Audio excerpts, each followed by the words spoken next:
그 팔찌 어디서 났어요? 대한건설 권경한 회장이 떨리는 목소리로 물었습니다. 건설 현장에서 시멘트 포대를 나르던 일용직 유지수는 갑자기 다가온 정장. 남자를 경계하며 뒤로 물러섰어요. 네. 무슨 일이시죠? 하지만 경한의 시선은 지수의 손목에 있는 작은 분홍색 팔찌에서 떠나지 않았습니다. 하트 모양 장식, 그리고 오른쪽 아래 작은 흠집까지 10년 전 9살 딸에게 마지막으로 선물했던 바로 그 팔찌였거든요. 설마 하늘이? 경한의 눈에서 눈물이 흘러내렸지만 지수는 더욱 경계하며 말했어요. 아닙니다. 제 이름은 하늘이 아니라 지수입니다. 사람 잘못 보신 것 같네요. 도대체 무슨 일일까요? 10년 동안 실종된 딸의 팔찌를 차고 있는 이 여자는 누구일까요? 그리고 왜 자신의 이름조차 다르게 기억하고 있는 걸까요? 그 전에 잠깐 이 영상이 마음에 드셨다면 구독과 좋아요 부탁드리며 지금 어디에서 시청하고 계신지 댓글로 남겨주세요. 여러분의 이야기도 듣고 싶습니다. 그럼 지금부터 시작되는 이야기 속으로 함께 들어가 볼까요? 경기도 외곽의 한 대형 건설 현장. 새벽 7시 반이었습니다. 55살 권경한 회장은 검은색 승용차에서 내리며 깊게 숨을 들이마셨어요. 오늘도 어김없이 완벽하게 달인 정장 차림이었죠. 하지만 경한의 마음속엔 늘 하나의 빈자리가 있었습니다. 10년째 변하지 않는 일상이었거든요. 회사 일로 바쁘게 지내지만 머릿속은 항상 한 아이의 모습으로 가득했어요. 회장님 오셨습니다. 현장 관리자들이 우르르 달려왔습니다. 하지만 경한의 시선은 다른 곳을 향하고 있었어요.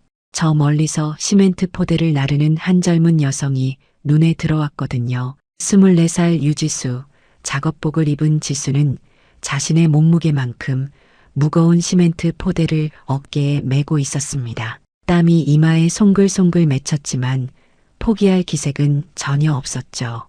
오히려 더 단단한 표정으로 일에 집중하고 있었어요. 그 순간이었습니다.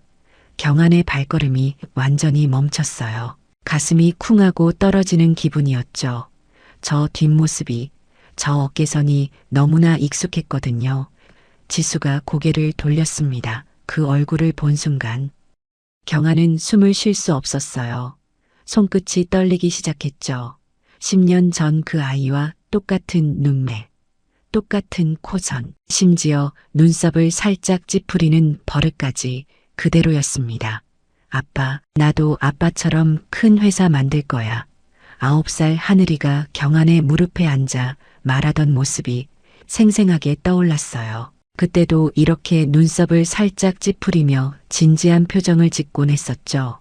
회장님, 괜찮으십니까? 관리자의 목소리가 들렸지만 경한에게는 전혀 들리지 않았습니다. 온 신경이 저 여자에게 집중되어 있었거든요. 목이 메어왔어요. 지수는 다시 일에 집중했습니다. 시멘트 포대를 정확한 위치에 내려놓고 다음 포대를 가지러 갔죠. 그 모든 동작이 경한에게는 마치 영화의 한 장면처럼 느껴졌어요. 발걸음이 저절로 지수 쪽으로 향했습니다. 마치 자석에 이끌리듯이 말이죠. 가슴이 두근거렸어요. 10년 만에 느끼는 이런 떨림이었습니다. 그때였어요. 지수가 작업복 소매를 걷어올리는 순간 경한의 눈이 번쩍 뜨였습니다. 손목에 작은 분홍색 팔찌가 보였거든요. 하트 모양의 장식이 달린, 그리고 오른쪽 아래에 작은 흠집이 있는. 경한은 그 자리에 얼어붙었어요. 손끝이 심하게 떨리기 시작했습니다. 10년 전 하늘이 생일날, 아빠 이거 정말 예뻐. 평생 안 뺄 거야. 9살 하늘이가 팔찌를 받고 기뻐하던 모습이 눈앞에 선명하게 펼쳐졌어요. 그 작은 손목에 팔찌를 채워주던 그날, 하늘이가 사라진 날도 그 팔찌를 차고 있었거든요. 경한은 더 이상 참을 수 없었습니다. 빠른 걸음으로 지수에게 다가갔죠. 그 팔찌, 어디서 났어요? 경한의 목소리는 떨렸습니다. 지수가 깜짝 놀라며 고개를 돌렸어요. 갑자기 나타난 정장 남자를 보며 본능적으로 한 걸음 뒤로 물러섰죠. 왜요? 무슨 상관이세요? 지수의 목소리는 차갑고 경계심이 가득했습니다. 하지만 경한의 눈에서는 눈물이 흘러내리고 있었어요. 그 팔찌, 하트 장식에 흠집이 있죠. 오른쪽 아래에 경한이 떨리는 손가락으로 가리키며 말했습니다. 지수는 자신의 손목을 내려다봤어요. 정말 그곳에 작은 흠집이 있었죠. 그래서요.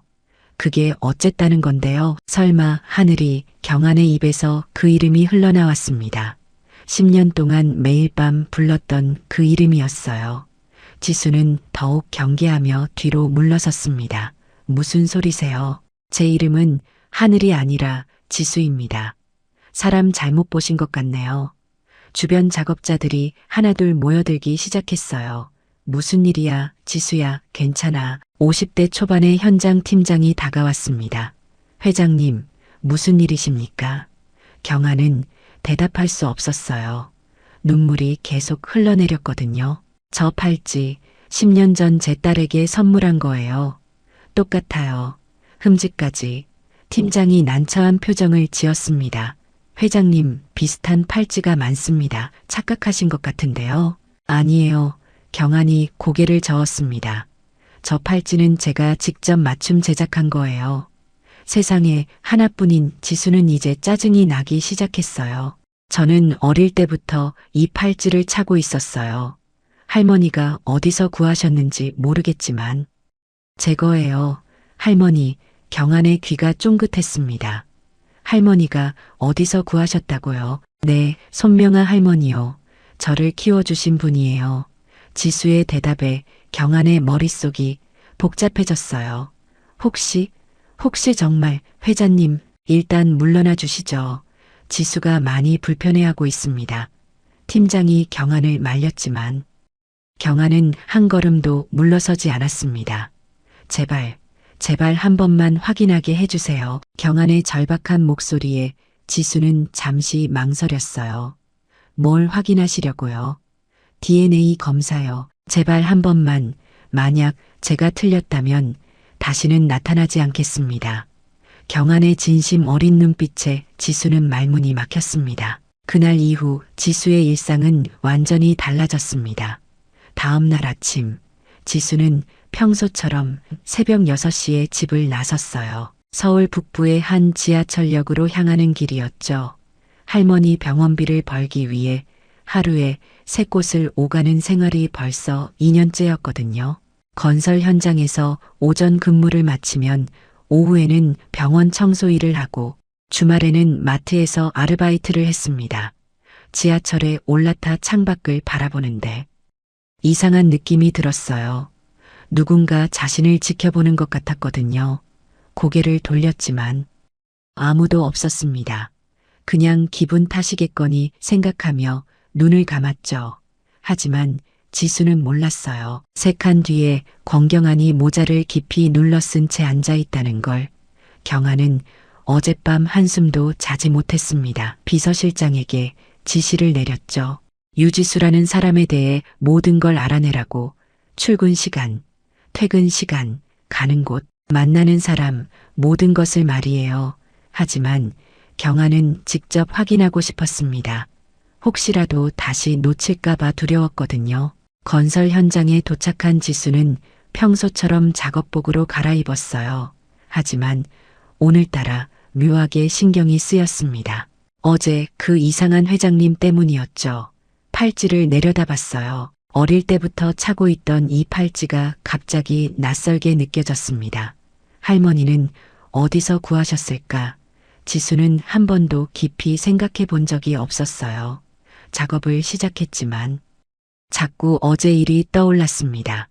권경한이라는 사람의 눈빛, 그 절박함, 그리고 하늘이라는 이름. 점심시간이 되었습니다. 지수는 현장을 나와 근처 편의점으로 향했어요. 김밥 하나와 물을 사서 벤치에 앉았죠. 그때였습니다. 저 멀리서 익숙한 실루엣이 보였어요. 어제 그 정장 남자, 권경한이었습니다. 지수는 깜짝 놀라 자리에서 벌떡 일어났어요. 왜 또 여기 있는 거지? 경한도 지수와 눈이 마주쳤습니다. 당황한 표정으로 고개를 돌렸지만 이미 늦었죠. 지수는 빠른 걸음으로 현장 안쪽으로 들어갔습니다. 가슴이 두근거렸어요. 우연이라고 하기엔 너무 이상했거든요. 오후 2시 지수는 병원으로 향했습니다. 서울 중부의 한 종합병원이었어요. 청소 일을 시작한 지 40분쯤 지났을 때였습니다. 복도를 지나가는데 또 그 사람이 보였어요. 권경환이 병원 로비 벤치에 앉아 있었습니다. 지수의 등골이 오싹해졌어요. 이건 우연이 아니야. 분명 날 따라다니고 있어. 지수는 급히 청소 도구를 창고에 넣고 뒷문으로 빠져나갔습니다. 손이 떨렸어요. 택시를 잡아타며 기사님께 말했죠. 빨리 가주세요. 집 앞 골목에 내렸습니다. 주변을 살폈지만 다행히 아무도 없었어요. 한숨을 돌리며 집으로 들어갔죠. 할머니, 저 왔어요. 78살. 손명아 할머니는 거실 소파에 앉아 계셨습니다. 요즘 치매 증상이 심해지셔서 혼자 두고 나오는 게 항상 걱정이었어요. 지수야, 밥은 먹었니? 네, 할머니. 근데 할머니, 지수는 조심스럽게 물었습니다. 제 팔찌 어디서 구하셨어요? 할머니의 표정이 잠시 굳었어요. 팔찌 무슨 팔찌 이거요? 제가 어릴 때부터 차고 있던 거. 아, 그거. 할머니가 기억을 더듬었습니다. 시장에서 샀었나? 잘 기억이 안 나네. 할머니는 요즘 기억이 가물가물하신 것 같았어요. 지수는 더 이상 묻지 않았습니다. 다음 날 새벽이었어요. 지수는 또 지하철을 탔습니다. 이번엔 주변을 유심히 살폈죠. 하지만 수상한 사람은 보이지 않았어요. 안도하며 눈을 감으려는데 핸드폰이 울렸습니다. 모르는 번호였어요. 여보세요. 지수 씨, 저 권경환입니다. 지수는 깜짝 놀라 주변을 둘러봤어요. 어떻게 제 번호를 제발 한 번만 만나주세요. 설명할게요. 싫어요. 그만 좀 따라다니세요. 스토커예요. 지수의 목소리가 떨렸습니다. 주변 승객들이 쳐다봤죠. 아니에요. 오해입니다. 정말 중요한 얘기가 전화를 끊으세요. 안 그러면 경찰에 신고할 거예요. 지수가 전화를 끊어버렸습니다. 손이 부들부들 떨렸어요. 이건 너무 심한 거 아니야. 건설 현장에 도착했습니다. 팀장님께 말씀드려야 하나 고민하며 작업복으로 갈아입는데 팀장이 다가왔어요. 지수야, 어제 그분 또 찾아오셨더라. 네, 팀장님, 저 무서워요. 자꾸 따라다니시는 것 같아요. 팀장도 난처한 표정을 지었습니다. 그분이 대한건설 회장님이시거든. 함부로 하긴 어려울 것 같은데 그래도 이건 아니잖아요. 저 진짜 경찰에 신고할 거예요. 점심시간 지수는 경찰서에 전화하려고 핸드폰을 꺼냈어요. 그때 누군가 다가왔습니다. 권경환이었어요. 이번엔 정장이 아니라 평범한 옷차림이었죠. 제발 딱 5분만, 지수씨, 5분만 시간을 주세요. 경환의 목소리는 절박했습니다. 지수는 뒤로 물러서며 핸드폰을 들었어요. 지금 당장 안 가시면 진짜 신고합니다. 경환이 가방에서 뭔가를 꺼냈습니다. 사진 한 장이었어요.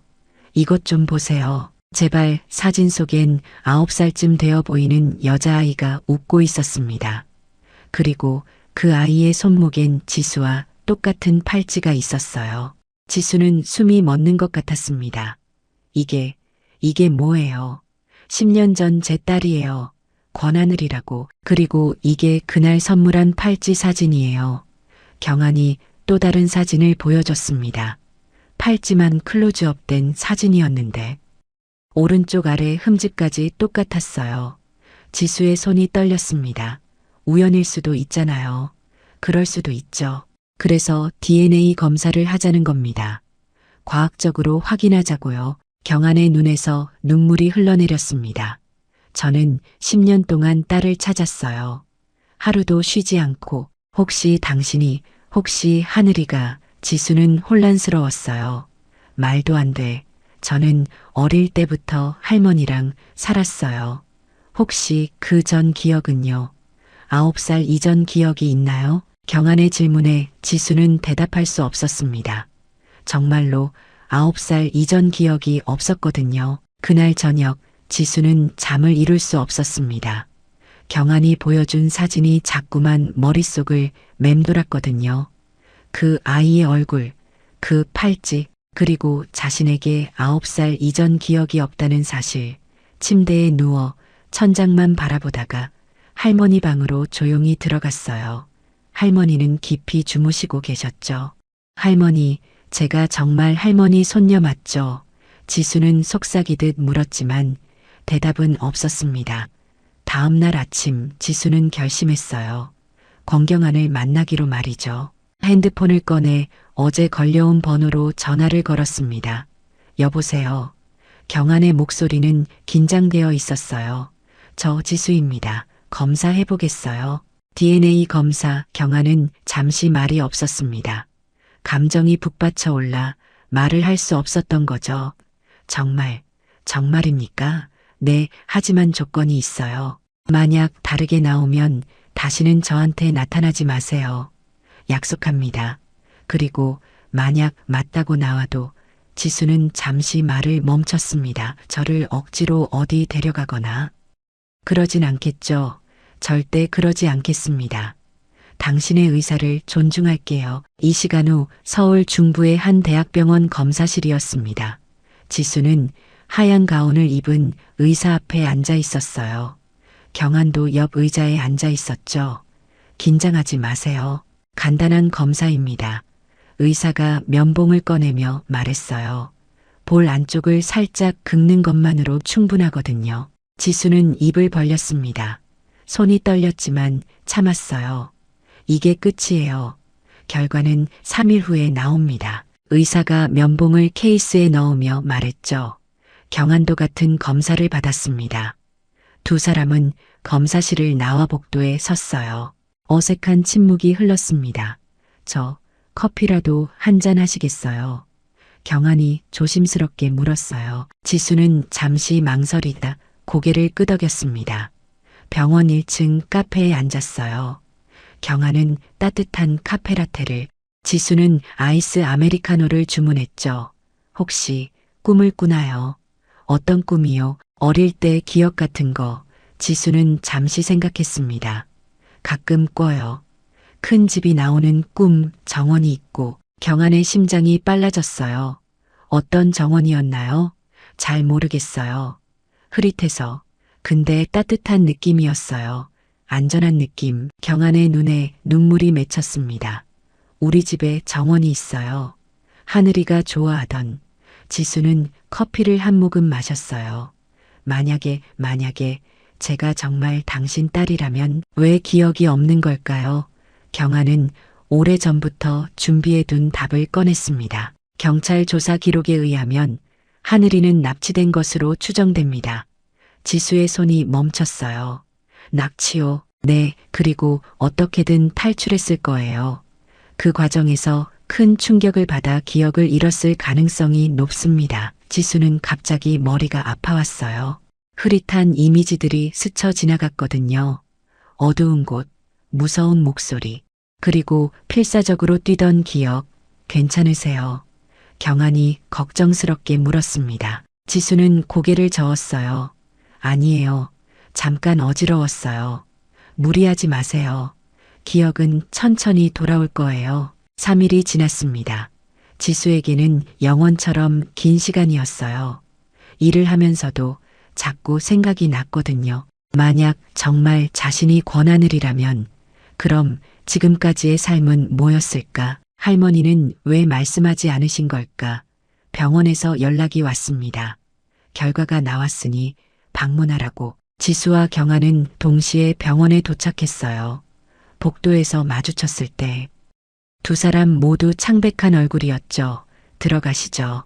의사가 두 사람을 진료실로 안내했습니다. 책상 위에 서류가 놓여 있었어요. 의사는 진지한 표정으로 서류를 펼쳤습니다. 결과를 말씀드리겠습니다. 지수는 숨을 참았어요. 경안도 주먹을 꽉 쥐었죠. 친자 확률 99.9%입니다. 생물학적 부녀 관계가 확실합니다.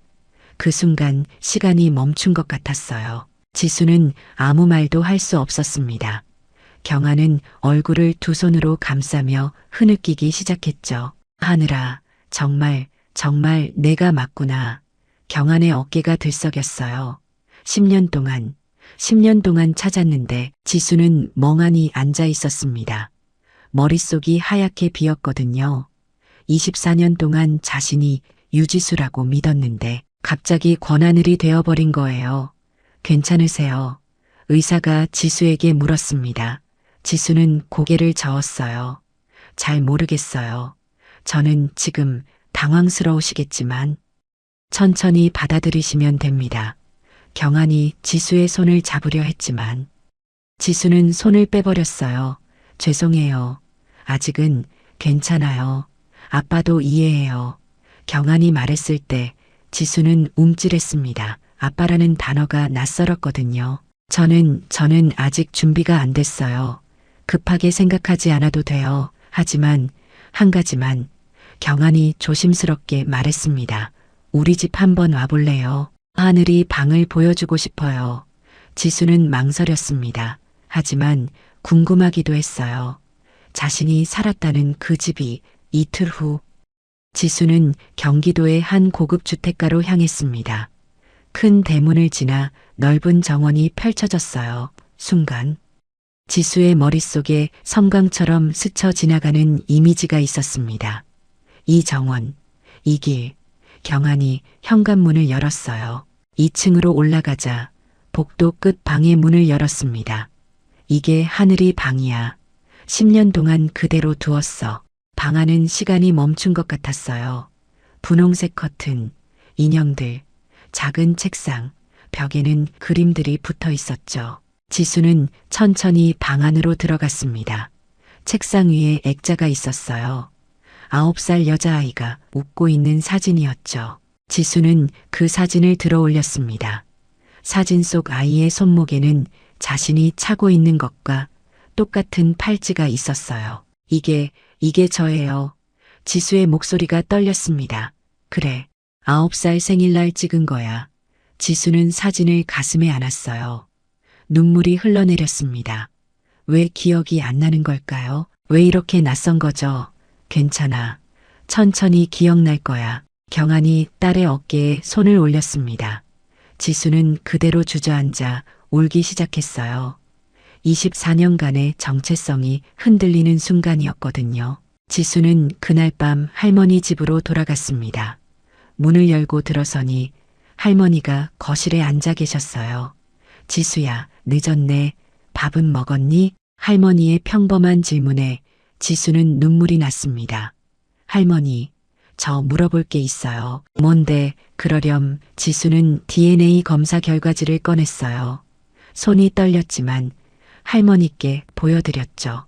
이게 뭐니? 할머니가 서류를 받아들었습니다. 하지만 글씨가 잘 보이지 않으셨어요. 제가 할머니 진짜 손녀가 아니래요. 지수의 목소리가 떨렸습니다. 할머니의 얼굴이 하얗게 변했어요. 손에 들고 있던 서류가 바닥에 떨어졌죠. 지수야, 그게 저는 권하늘이래요. 10년 전에 실종된 할머니는 아무 말도 하지 못했습니다. 입술만 바르르 떨렸어요. 할머니, 알고 계셨죠? 제가 누군지. 지수의 질문에 할머니는 고개를 떨구었습니다. 그리고 조용히 울기 시작했죠. 미안해. 지수야, 정말 미안해. 왜요? 왜 말씀 안 하셨어요? 지수도 울음을 터뜨렸습니다. 24년 동안 저는 제가 누군지도 모르고 살았잖아요. 할머니는 무릎을 꿇었어요. 78배 노구의 바닥에 무릎을 꿇으며 손을 모았죠. 할머니, 일어나세요. 지수가 할머니를 일으키려 했지만 할머니는 고개를 저었습니다. 들어줘. 지수야, 할머니 얘기 좀 들어줘. 지수는 소파에 주저앉았어요. 할머니가 떨리는 목소리로 이야기를 시작했습니다. 10년 전 4월이었어. 할머니는 그날 아침을 또렷이 기억하고 있었어요. 이른 아침 시장에 가려고 버스 정류장에 갔는데 어린 여자아이 하나가 혼자 울고 있었던 거예요. 옷은 더러웠고 신발도 한 짝이 없었어.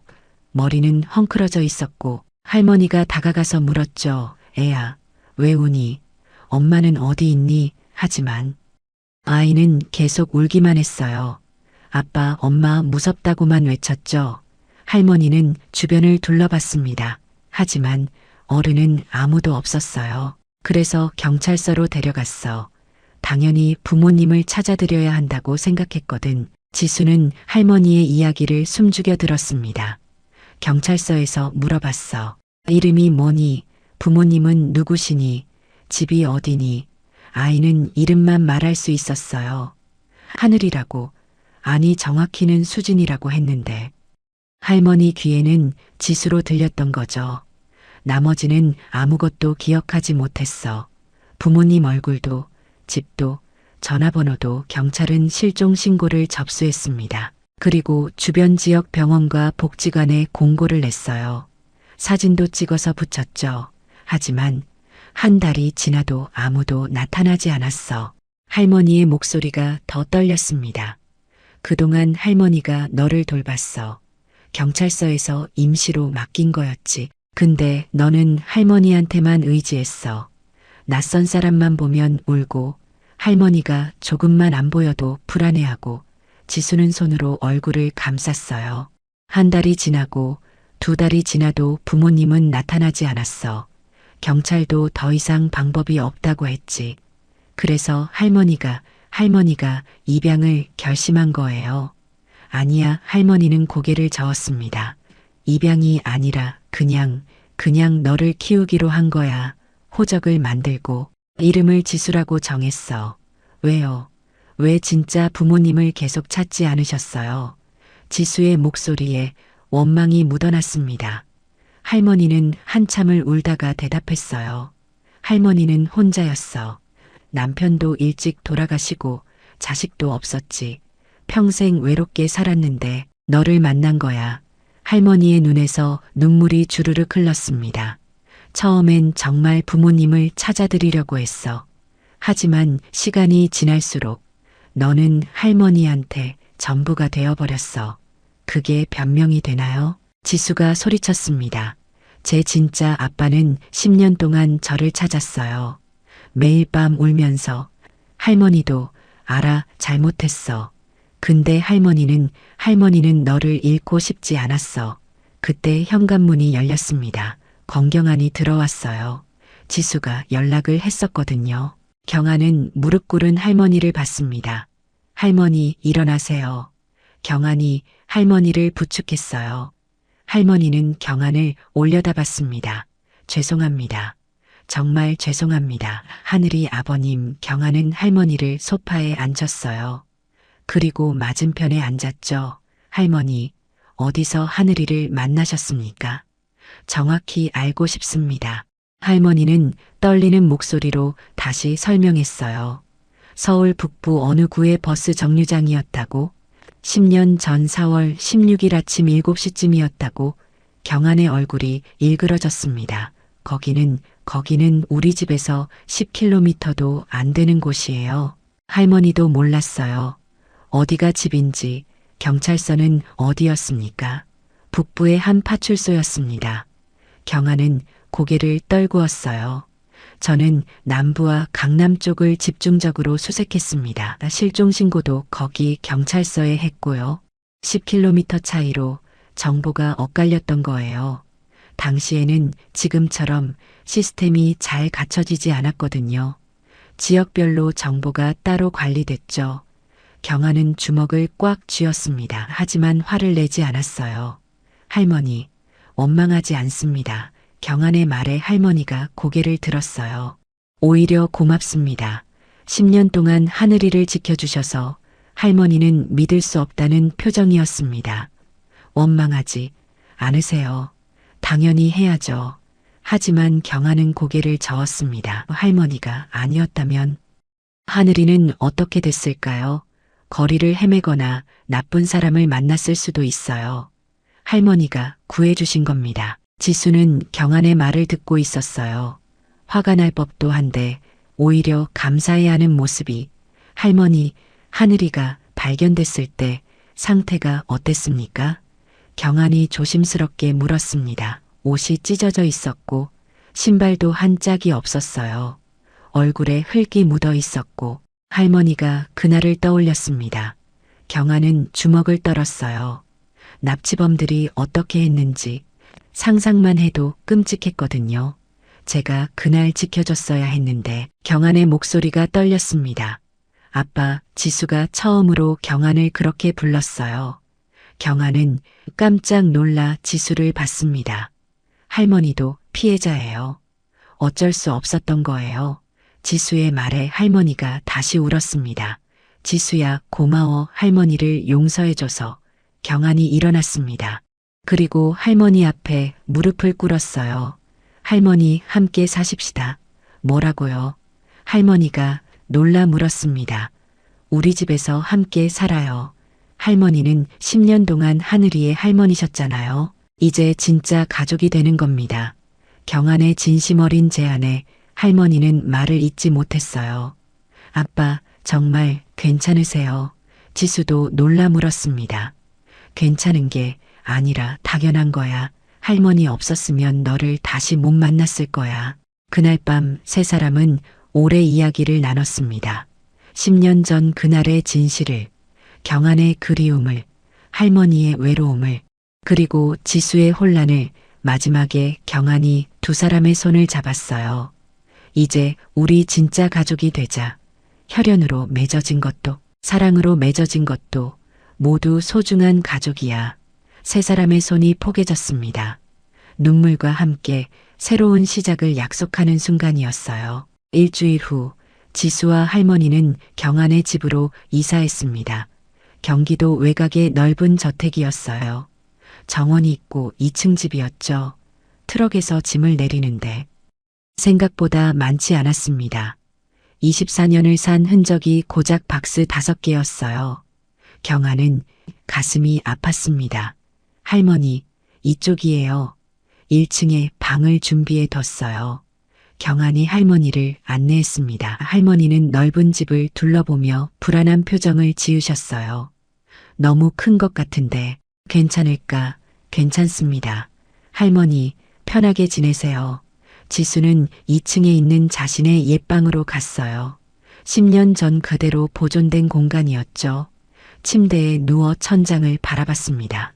이상한 기분이었어요. 낯설지만 동시에 익숙한. 첫날 밤은 조용히 지나갔습니다. 하지만 다음날 아침부터 문제가 시작됐어요. 할머니가 화장실을 찾지 못하고 복도를 헤매고 계셨거든요. 할머니, 여기에요. 지수가 할머니를 안내했습니다. 할머니는 혼란스러운 표정이었어요. 여기가 어디니? 우리 집이 아닌 것 같은데. 새 집이에요. 할머니, 아빠 집이요. 아빠가 누구? 할머니가 지수를 쳐다봤습니다. 눈빛이 흐릿했어요. 지수는 가슴이 철렁했습니다. 저예요. 지수예요. 할머니, 지수가 누구더라? 할머니의 치매가 급격히 악화되고 있었어요. 새로운 환경의 스트레스 때문인 것 같았죠.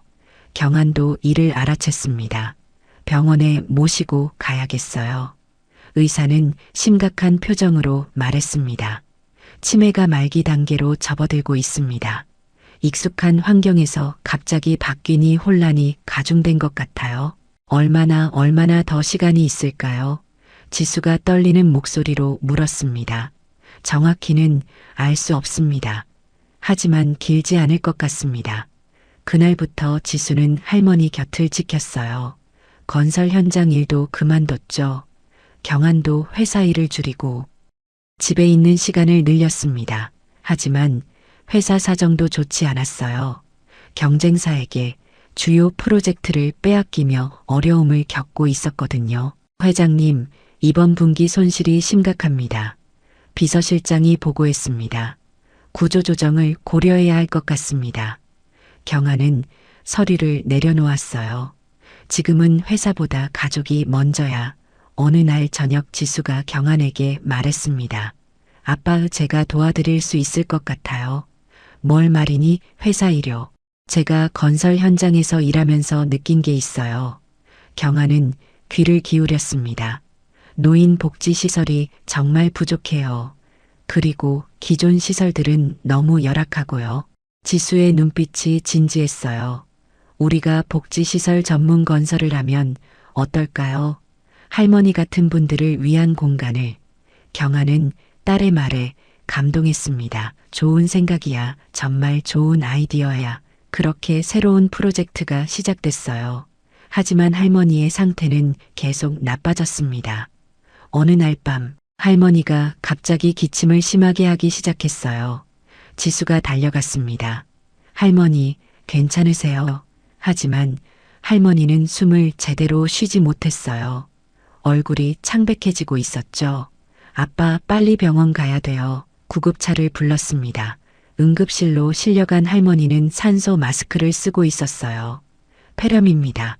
나이도 많으시고 면역력이 약해져서 의사가 심각한 표정으로 말했습니다. 최악의 경우를 대비하셔야 할 것 같습니다. 지수는 그 자리에 주저앉았어요. 안 돼, 할머니. 안 돼. 경안이 딸을 꼭 안아줬습니다. 이틀 동안 할머니는 중환자실에 계셨어요. 지수와 경안은 밤낮 없이 병원에 있었죠. 사흘째 되는 날 할머니가 눈을 뜨셨습니다. 지수야, 할머니의 목소리는 약했지만 또렷했어요. 할머니, 저 여기 있어요. 지수가 할머니 손을 잡았습니다. 할머니는 지수를 알아봤어요. 오랜만에 정신이 맑아진 거죠. 우리 지수 많이 컸네. 할머니, 아프지 마세요. 제발. 할머니는 경안도 받습니다. 하늘이 아버지. 네, 할머니 고맙습니다. 우리 지수 잘 키워주셔서 경안의 눈에도 눈물이 맺혔습니다. 지수야, 할머니 말 들어봐.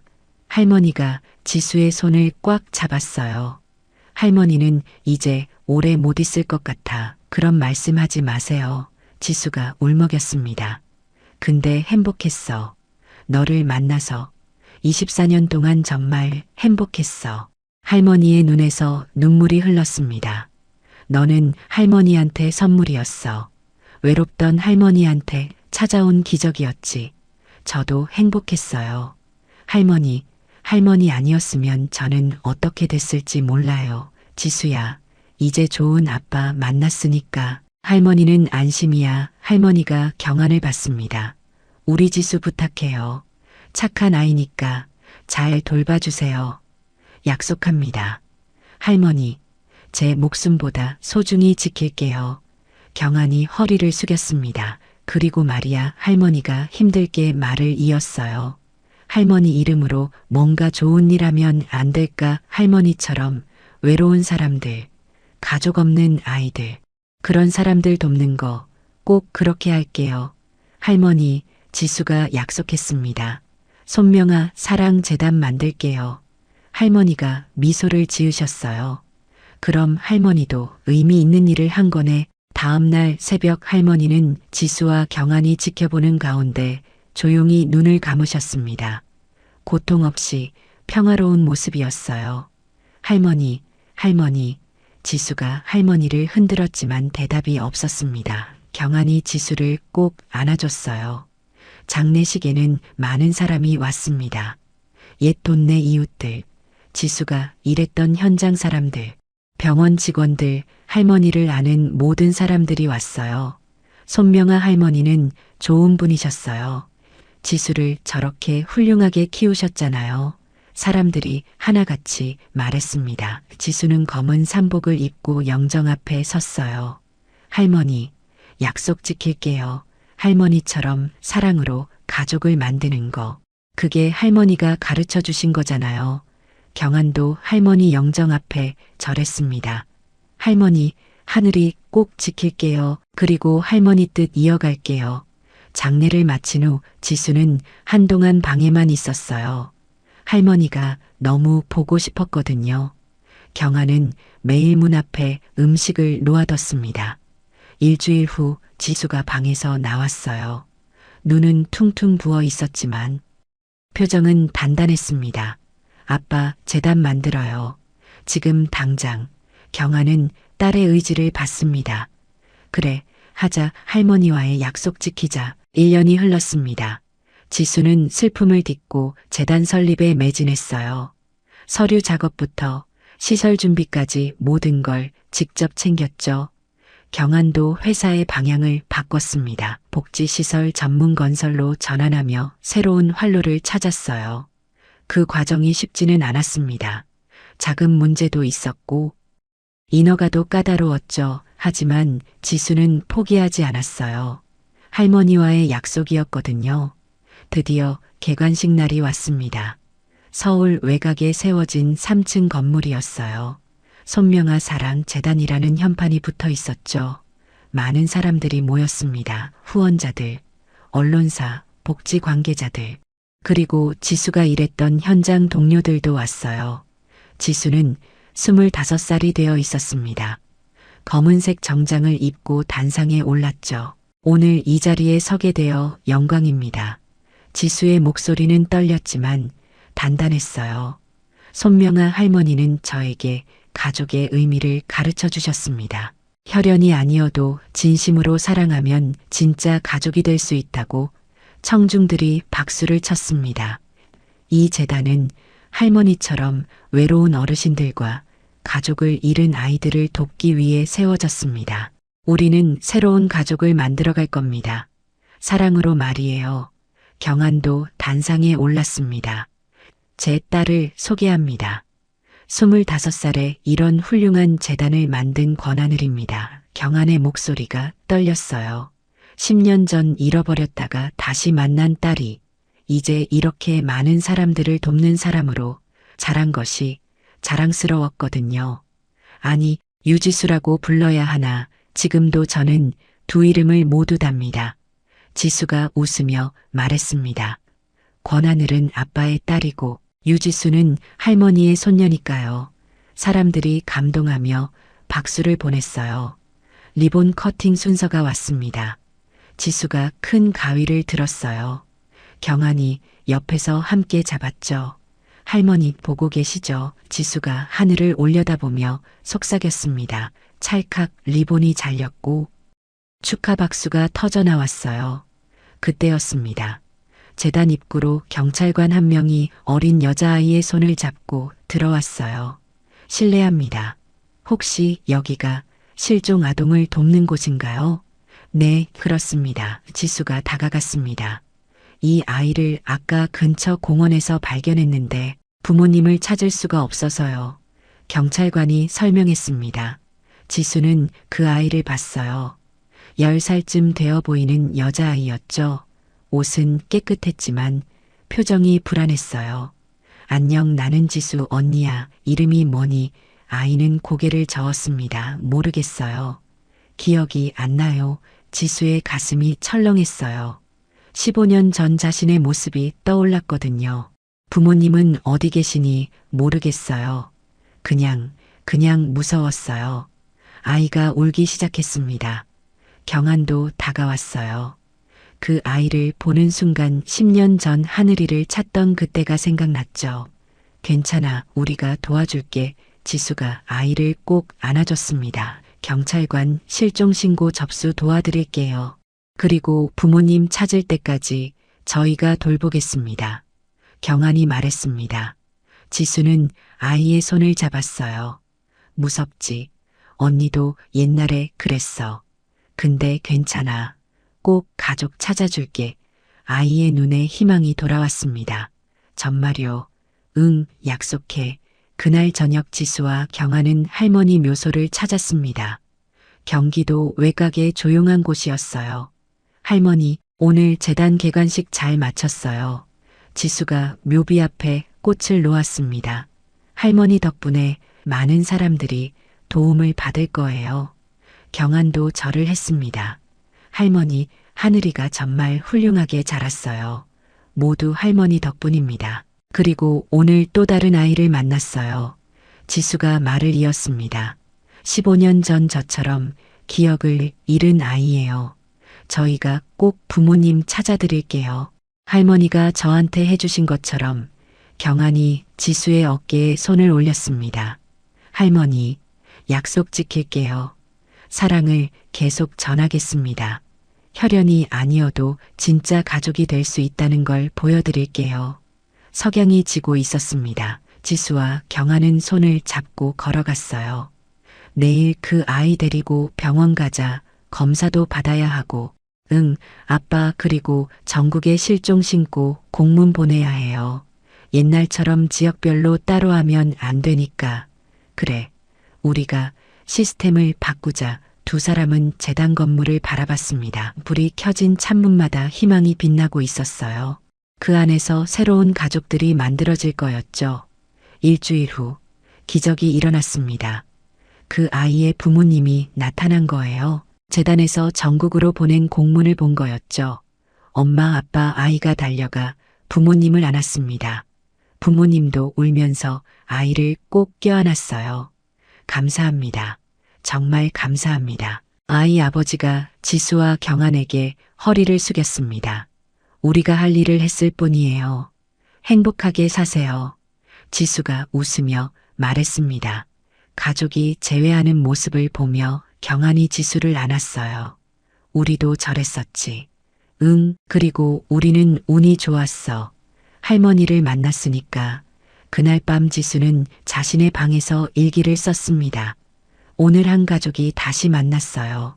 할머니, 저는 이제 알아요. 가족은 혈연으로만 만들어지는 게 아니라는 걸 할머니가 저한테 보여주셨잖아요. 사랑으로도 가족이 될 수 있다는 걸.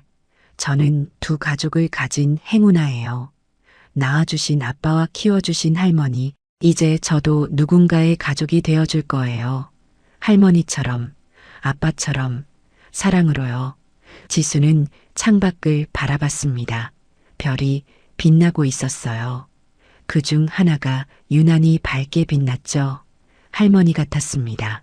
15년 전 시작된 이야기는 이제 더 큰 사랑의 이야기로 계속되고 있었습니다. 손명아 할머니의 사랑이 권경환과 권하늘의 사랑이 그리고 앞으로 만들어질 수많은 가족들의 사랑이 세상에는 두 가지 가족이 있습니다. 혈연으로 맺어진 가족과 사랑으로 맺어진 가족. 그리고 가장 행복한 사람은 두 가족을 모두 가진 사람이죠.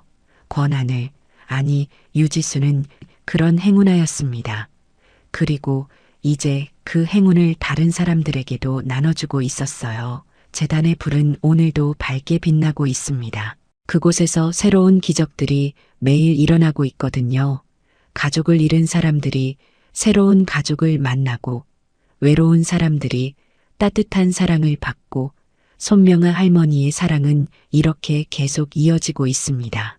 영원히 우리의 이 사연이 마음에 남았다면 좋아요를 눌러주세요. 그리고 소중한 사람들과 함께 이 이야기를 나눠주시길 바랍니다. 좋은 말씀들을 댓글로 남겨주시고 어디에서 시청하고 계신지도 알려주세요. 여러분의 따뜻한 참여가 저희 제작진에게 큰 힘이 됩니다. 영상 보시고 느끼신 감정 댓글로 함께 나눠주세요. 여러분의 한마디가 누군가에겐 큰 위로가 될 수 있습니다.